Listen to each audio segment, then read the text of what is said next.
किसी ने आज तक यह पूछा नहीं कि भारत में माइनॉरिटी कमीशन क्यों बना, इसकी जरूरत क्या थी, और माइनॉरिटी की परिभाषा क्या है भारत में, कौन माइनॉरिटी होगा, किस बुनियाद पे होगा, उसका बेसिस क्या होगा, यह किसी ने नहीं पूछा। क्योंकि हमारा तो एजेंडा ही कुछ और है, हमको क्या लेना देना है। 1993 में चुप रहे आप, 1995 में वक्फ प्रॉपर्टी कानून में वो तरमीम की गई, वो अमेंडमेंट किया गया कि भारत राष्ट्र की इंच इंच जमीन आपकी नहीं है। लेकिन हमें तो ये यकीन ही नहीं होगा, क्योंकि हमारी तो कोठी है, हमारा तो फार्म हाउस है, 4 गार्ड हैं, 5 गाड़ियां हैं, बेटा अमेरिका में है, हमको कौन हटा सकता है। हम इस गलतफहमी में जी रहे हैं अभी भी। 95 निकल गया, उसके बाद की सरकारों का आपको पता है, लेकिन उनका अपना एजेंडा देखिए। 2004 में अटल जी की सरकार चली गई, उन्होंने इस पूरे दौर में कभी नुकसान का सौदा नहीं किया। जो 1 जून 1949 को भोपाल में विलय करने में समय लगा, वो ये समझ गए थे कि इस देश में कैसे यहां के नेताओं को खरीदा जाए, कैसे बुद्धिजीवियों को खरीदा जाए, क्योंकि वे जानते थे कि उनकी गिनती इतनी नहीं है कि कभी संसद में वो 245 या 280 आएंगे, वो जानते थे। इसलिए उन्होंने वही फार्मूला अपनाया आपके ऊपर। 95 चला गया, जैसे ही उनकी 2005 में सरकार आई, ये मैं आपको इसलिए सिस्टम समझा रहा हूं ताकि जब मैं बताऊं तो आप समझ सके कि मैं आपको क्या कहना चाहता हूं, क्योंकि ये सारे तथ्य हैं, इसमें कोई ओपिनियन नहीं है, ये फैक्ट है। 2005 में भारत विभाजन के समय 2 लोग भारत आए, एक पाकिस्तान के पंजाब प्रांत के डिस्ट्रिक्ट चकवाल से आए और एक लाहौर से आए। लाहौर वाले दिल्ली हाई कोर्ट के चीफ जस्टिस बने और चकवाल से आने वाले देश के प्रधानमंत्री मनमोहन सिंह बने। 1905 में justice Rajendra Sachar Delhi high court के चीफ जस्टिस रिटायर हो चुके थे, क्योंकि ऊपर वालों का एजेंडा था कि एक बार यह सरकार आ गई है अटल जी की, अब यह दोबारा ना आए, इसका परमानेंट इंतजाम करो।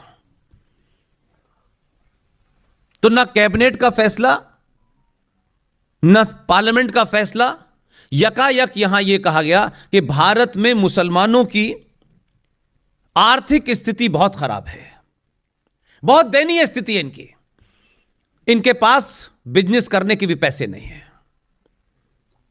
लिहाजा एक सच्चर कमीशन नाम का फ्रॉड बना, जिसने यह अध्ययन करके दिया कि हिंदुस्तान में मुसलमान बहुत पिछड़े हुए हैं, हर जगह पिछड़े हुए हैं।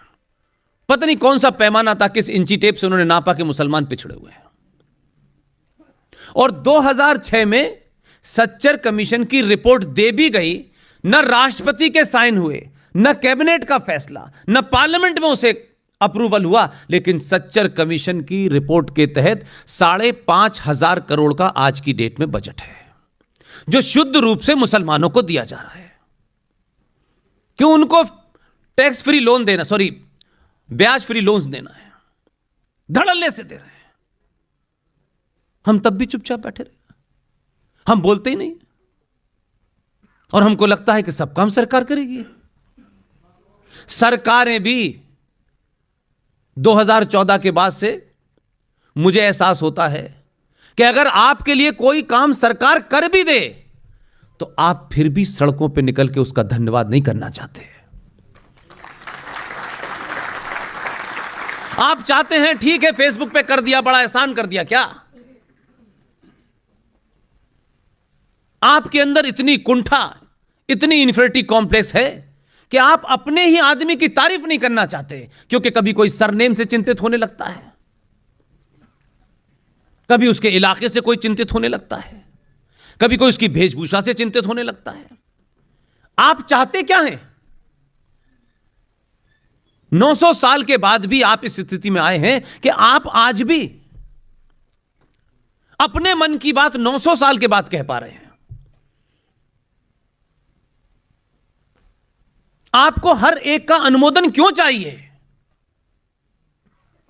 मैं तिलक लगाऊं, मैं चोटी रखूं, मैं गेरुआ वस्त्र पहनूं, मैं रुद्राक्ष पहनूं, यह मेरी मर्जी है। इसका मुझे अनुमोदन किसी से नहीं कराना भाई, और भाईजान से तो बिल्कुल नहीं कराना।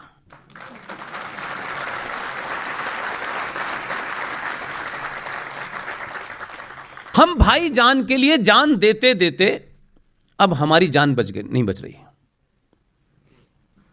लिहाजा हम आज भी इस कोशिश में हैं कि हम जब तक किसी पार्टी के 2% के मेंबर नहीं बनेंगे, प्रवक्ता नहीं बनेंगे, तो पार्टी के लिए अगर पार्टी के द्वारा उस सरकार ने कोई बड़ा काम कर दिया है तो मंचों से खड़े होकर के बिना लालच के उसकी तारीफ करने में भी झिझकते हैं।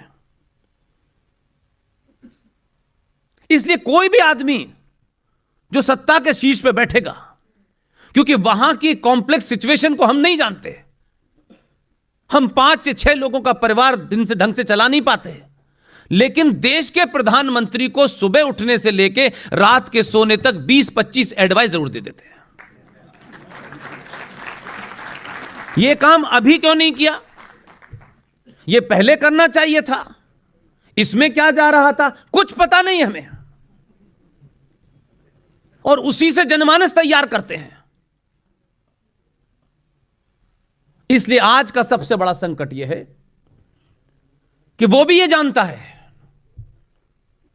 कि मैं भी इसी समाज से निकला हूं, इसलिए उसको साइकोलॉजी पता है। लेकिन अब अगर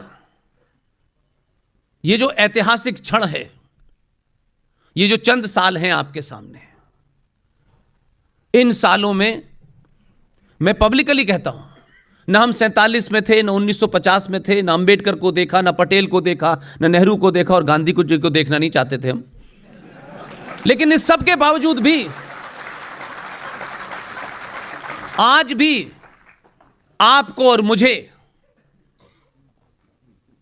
एक क्षण मिला है, एक लम्हा है।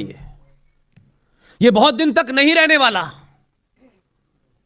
हम सोचेंगे नहीं, अब तो राम राज आ गया है, एक आदमी बैठा दिया है, अब वही सब कुछ करेगा। शाम को गृह मंत्री हमारा दरवाजा खटखटाएगा, पूछेगा आप लोग ठीक ठाक सो रहे हैं, मैं जाऊं?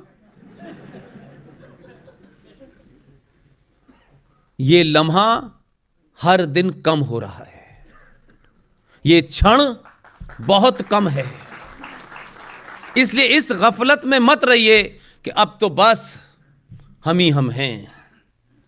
आपने 900 साल के बाद अपनी सामूहिक शक्ति का प्रदर्शन पहली बार किया है, और अगर आप गलती से इसमें गफलत में पैदा हो गए तो ध्यान रखिए कि आपका शत्रु आपकी इस क्षमता के खिलाफ किस हथियार को इस्तेमाल करना है वो वापस लेके आएगा। इसलिए इसका ध्यान रखिए। अब तक आपकी सामूहिक शक्ति का लोगों ने प्रदर्शन देखा ही नहीं था, क्योंकि आप यादव थे, ठाकुर थे, बनिया थे, ब्राह्मण थे, ऊंचे थे, नीचे थे, दलित थे, सब कुछ थे, लेकिन आप सनातनी हिंदू नहीं थे।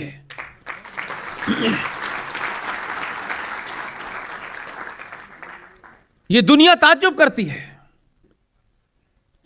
क्योंकि दुनिया आपको चंद्रगुप्त से जानती है, आचार्य चाणक्य से जानती है।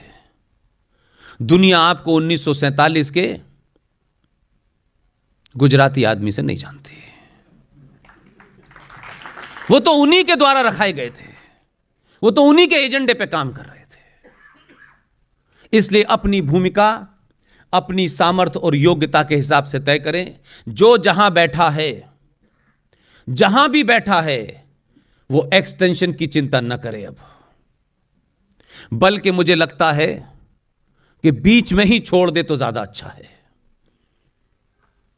इसलिए बहुत सारे लोग, खासतौर से आपके युवा, आज जिन चुनौतियों को कुछ लोग ये समझते हैं कि अगर हम खड़गपुर आईआईटी के टॉपर भी हैं, उनको यह समझ में आ रहा है कि खड़गपुर आईआईटी टॉपर की मार्कशीट उसको जॉब दिला सकती है, राष्ट्र नहीं बचा सकती। इसलिए आप ही के बीच में से लोग बिना आपके बीच आए, बिना ढंडोरा पीटे, क्योंकि उन्होंने भारत माता की जय का नारा चौराहे चौराहे नहीं लगाते। जे साईं दीपक खड़गपुर आईआईटी का टॉपर बेहतरीन कैरियर हो सकता है। किसी संगठन से दूर दूर तो कोई संबंध नहीं।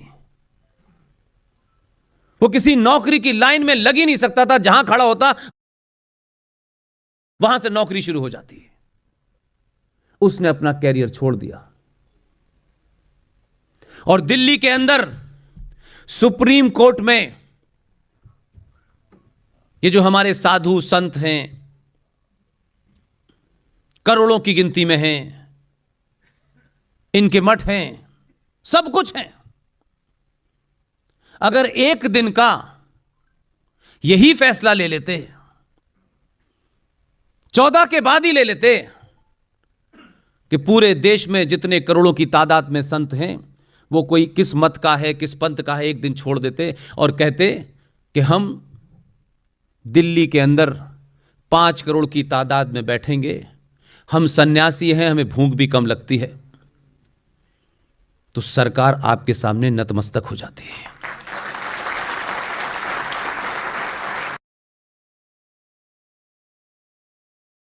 क्या ये बेहतर नहीं होगा